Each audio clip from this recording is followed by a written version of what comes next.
ejina NPP amanyoko no mpanimfo ahodo a wo mo ayi wonti pese wo pre franka tuni adwa na se bibia to yi a obetumi aba abaye Ghana mampanyini na opanyini ba ko no so ayi niti ye Kwabena Agyapong ena wo twese se opo bi mana de o man ni mu se mampanyini a wo hia obi asabi wo wadi mpa de wabobra de ye boni din akam bi ani wo de buo wo ne ho no no ne nipa sabi sansemi nyina no efore no anu nti se NPP amanyoko no esi gina de ne kwa ebefa amawo no.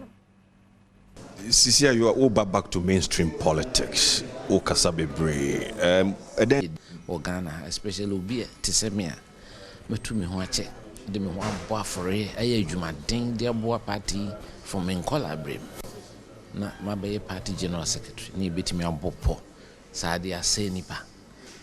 Yam fanfa a crime passo. Because party no one share constitution and procedures, I faso. Is our presidential ambitions also a position we the here say we are say bibia obefem bia no obesua bibia firi ama menya akoma pa ahoden yankopon so ahyira me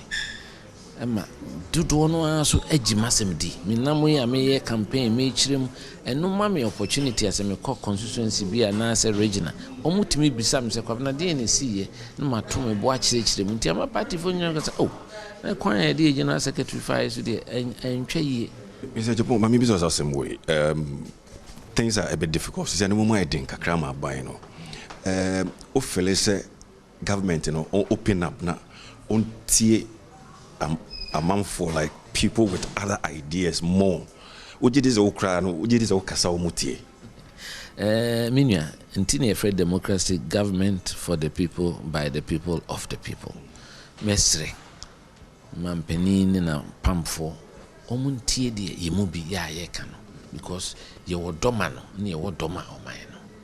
so the fact say nka aman ho nche say ye no oman no nti afutu kakra ya na meditu